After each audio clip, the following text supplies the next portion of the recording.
My favorite things to do in the world is this job. I get to go all over the world telling jokes to people, and I love it. But one of the things I really love when I do this job is I love sharing trivia facts. You guys like trivia?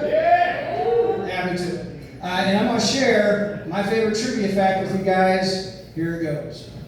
Did you know that you can call and make appointments for your friends to get visits from Jehovah's Witnesses? I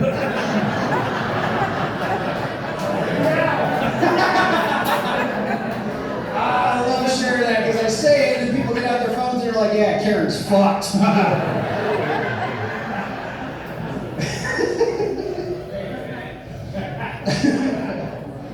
Oh, yeah. Yeah, man, I'll tell you a bit more about me. Yeah, my name is Shank. Redemption, get it out of your system.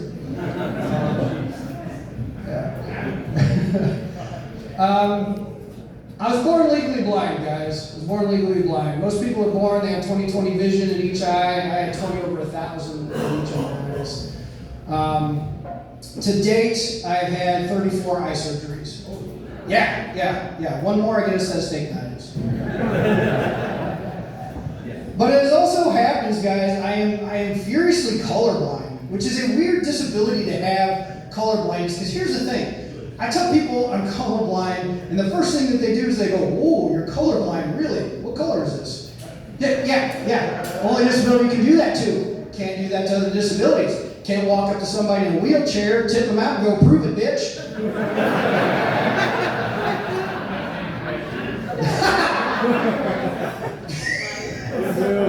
I love you.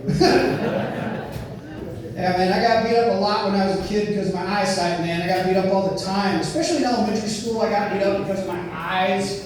In elementary school, I got beat up because of my eyesight, which was weird because I was homeschooled. Sex ed was weird. Just my dad with a Polaroid, like, all right, that's your mom stuck in a dryer. And there's all my perverts, okay. I got beat up a lot when I was a kid, man, so I started lifting weights when I was 13. I'm a pretty big dude. Like being a big guy, man. I've had big guy jobs in my life. Had big guy jobs. I was a bouncer. Oh, okay, fuck Sean, I guess. Jeez, guys. No, I was a bouncer, but here's the thing. I started bouncing when I was in a weird time in my life. I started bouncing in my 40s. And that is a weird time to start bouncing because you get in a fist fight when you're in your 40s and like your thought process is completely different. That happened too, man. I was actually scheduled at the bar on my 40th birthday. And I remember I went in and I clocked in. And as soon as I clocked in, this guy started some shit, right? So I grab him by the shoulder and I spin him around and he puts his fists up. And I put my brand new 40-year-old fists up. And my first thought was, oh shit, okay. Yeah, I had got $1,000 deductible. I only get one pair of glasses per year. Let me get the pulse in here. By round of applause, who in here is like in a relationship or hitched or whatever? Wow, okay.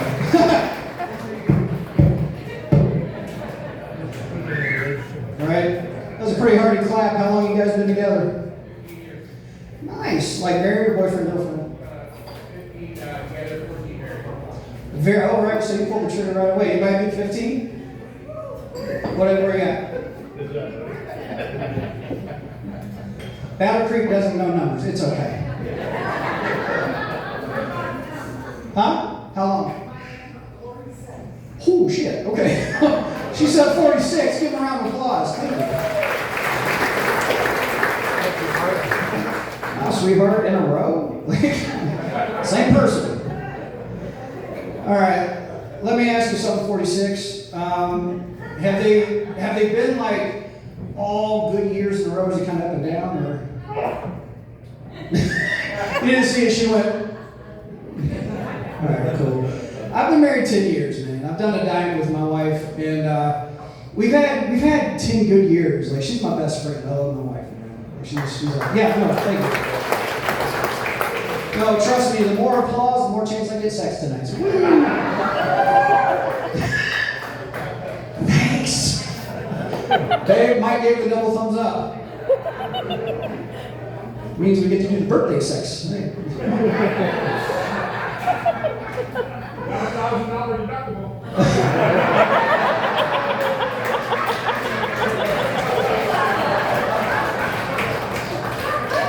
That was funny. Now shut up. I have a job to do, man. It was funny. I'm getting heckled by all my victims. Well, we've had 10 good years, but we've had stuff, happen along the way of those 10 years. And one of the most recent developments that we've had is she got one of those breathing things that you have at night. CPAP, thank you. CPAP. Anybody on one of those things? Oh, yeah. What do you have, the full face mask or the nose hose? Nose hose, yeah, that's what she's got. Like, if you're fancy, you get the full face mask, but so she's got the nose hose, which basically, if you don't know, it's like this little triangle mask that goes over the nose and the hose comes out of it. So she had to get that. It was actually not too long ago, it was a couple weeks ago. And so she straps on, and we're sitting on the edge.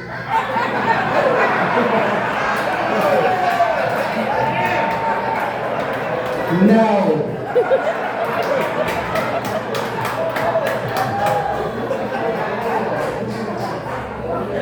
And that is her birthday sex, okay? So, shut up.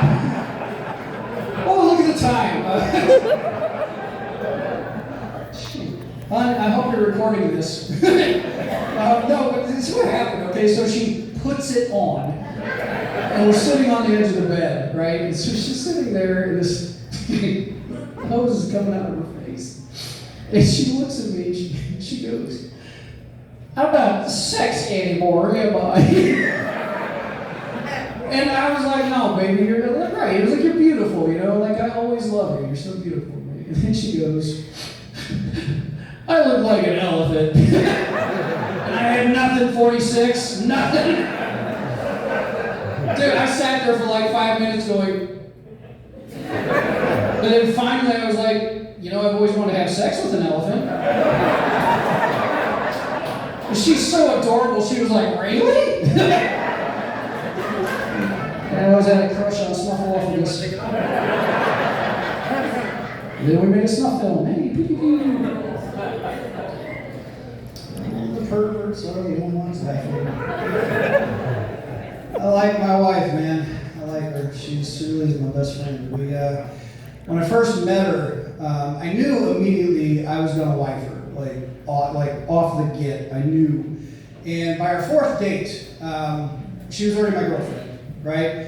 And so on our fourth date, we were at Applebee's, because I know how to treat a chick. And so we're there, right? We're sitting in the bar at Applebee's. And 46, how sometimes you look at your person, you're just looking at them and you're like, I just want to bite your face. You just love them so much, and you're just like enamored with them. And that's what it was. I was looking at her across the half-price nachos, and I'm just like, I love you. And so I look at her and I go, "What you thinking?" And dead ass, she looks me right in the eyes and goes, "You got a nickname for your dick?"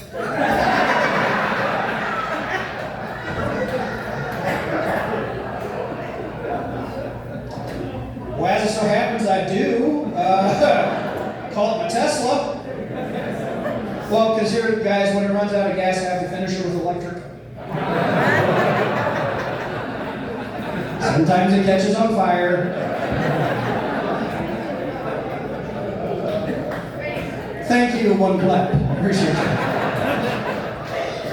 So, I'm like, all right, we're here, I'm doing this, so I'm going to lean into it. So I look at my lovely girlfriend at the time, my wife, and I say, "Do you have a nickname for your girl?" And she says, "Yes, I do." Now, here's the thing, 46, that you need to know about my wife.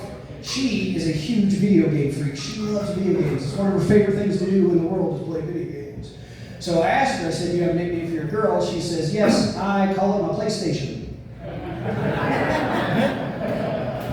Yeah, and I said, "Great, I guess that makes my last girlfriend my Xbox."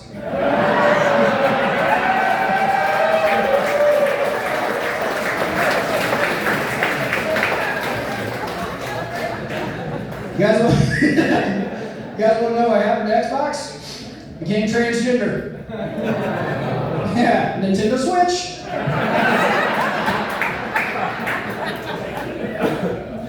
It's not even true. I just love that joke. All right. Got a few minutes. I got to do a couple more things when we get out of here. Get the other comics up here.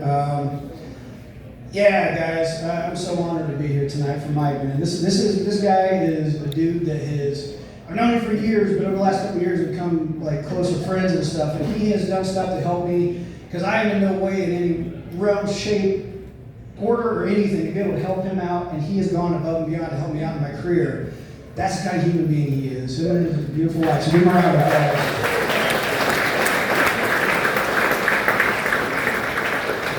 All right, so I've got two more stories, and I'm going to get out of here and get your next comic up here. The first one I want to tell you guys, so what Mike has, I've had, it's run through my family, all right? I'm taking a lot of my family out. I've survived, Mike's going to survive, it's going to be awesome, right? Sir. Yeah. So it reminded me of this, story Peter told me, so I'm like, you know what, I'll tell that story. So when my mom got it, I was pre-med at one time, hard to believe, I was going to be a doctor, and she would text me a lot, right, and ask me questions about health stuff. And I remember one time she sent me a text, and she said, I'm having trouble breathing. And so I sent her a text. I hate texting. I sent her a text and told her, now what is it when we were kids that our parents told us to rub on our chest when we got sick? Thank you. That's what I wrote. But instead, I sent her a text that said, rub some dicks on your chest.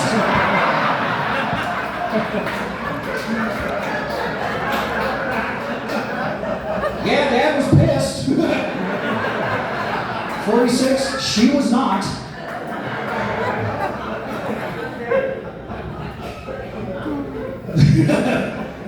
I remember though, it got my dad though, man, and we lost my dad in 2020, and my dad got cremated. Anybody just around Plaza, we had a family member cremated in here?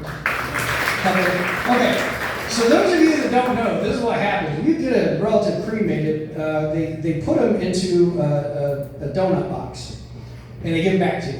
And inside that donut box is a sandwich bag with a twist tie, like Wonder Bread. Yes. So we get my dad back in the donut box, and we're at my house, my mom's house. And we're all sitting around my mom's dining room table. And my mom and my sister are right next to each other at the end of the table. And then my brother, my cousin, my niece, my nephews, my wife, all right? And we're all sitting around the table. And you know how when you get ashes of a relative, you put them into like a little memento, like keychain thing, like a little keepsake? Well, my dad was in a band called Axis, and Axis played with like Styx and ELO and Aerosmith back in the day. Like, they were pretty fucking good. Yeah, am I right? So we got these little guitar mementos that we're gonna put Dad's ashes in. So we're all sitting around the table, and we've got, you know, our little memento and our little 1970s cocaine spoons. And my sister has my dad. She opens up the donut box, and she untwists the twist tie. But here's the thing. She did not gently open the bread bag. No! She went, and my dad went. She looks back down, and she looks like Scarface. And she starts going, oh my God, Dad's inside of me. My mom turns to her and goes, I remember that feeling.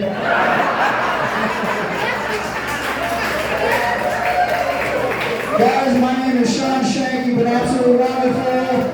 Bye, Scott. Bye, all the stuff. This is the worst judges I have seen on Shark Tank in all my life. Hey Mike, I love you, man. I would not be here without to see you. Hey, you guys ready to get this show going with your headliner? Yeah, you have seen this guy on Bob and Tom Fox. He's in his 4th decade of comedy. Put your hands together. Welcome, Mr. Mark Cano.